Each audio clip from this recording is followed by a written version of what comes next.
നമ്മൾക്ക് ഫാൻസുകാരുടെ വോട്ട് മാത്രം പോരാ, നമുക്ക് കുറച്ചും കൂടി ഔട്ട്സോഴ്സ് ചെയ്യണം എന്ന് വിചാരിച്ച് നമ്മൾക്ക് കുറേ ഏജൻസീസ് ഉണ്ട്.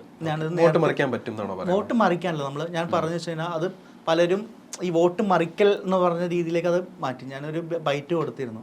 അത് ഞാൻ ഉദ്ദേശിച്ചത് നമുക്ക് ഇപ്പോൾ ഫോർ എക്സാമ്പിൾ കുറച്ചും കൂടി ഒരു ജനസമ്മതിയുള്ള ഒരുത്തൻ, ഒരു 10,000-2,000 പേരെയൊക്കെ ക്യാൻവാസ് ചെയ്യാൻ പറ്റുന്ന ഒരുത്തൻ, ഒരു കമ്പനിയുള്ള ഒരുത്തൻ, ഒരു മാർക്കറ്റിംഗ് ഏജൻസി, ആ വിചാരിച്ചു 2,000 വോട്ട് നമുക്കൊരാൾക്ക് വേണ്ടി ചെയ്ത് കൊടുക്കാം എന്ന് പറഞ്ഞിട്ട് കുറെ ആൾക്കാരുണ്ട്. പക്ഷെ 2,000 പേരെ കൊണ്ട് ചെയ്യിപ്പിക്കും. 2,000 പേര് അത് അവന്റെ വർക്കാണ്, അവന്റെ എഫേർട്ടാണ്.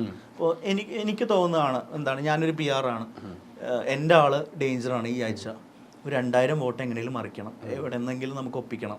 അപ്പം ഞാൻ ഇന്നാളെ കോൺടാക്ട് ചെയ്യുമ്പോൾ എനിക്ക് 2,000 വോട്ട് വേണം, ഞാൻ എങ്ങനെ പറ്റിയിട്ട് ചെയ്യാൻ പറ്റുന്നില്ല എന്ന് പറയുകയാണെങ്കിൽ ഈ 2,000 വോട്ടിന് വേണ്ടി അവനെ അപ്രോച്ച് ചെയ്യും.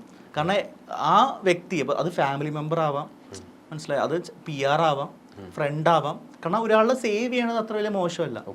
മനസ്സിലായി, അയാളെ സേവ് ചെയ്യാൻ വേണ്ടി 2,000 വോട്ട് ചിലപ്പോൾ കാശ് കൊടുത്ത് വാങ്ങേണ്ടി വരും. കാരണം കാശ് കൊടുക്കാതെ ഫ്രീ ആയിട്ട് ആരും ചെയ്തു തരത്തില്ല, നമ്മുടെ കുടുംബക്കാർ പോലും വോട്ട് ചെയ്യത്തില്ല.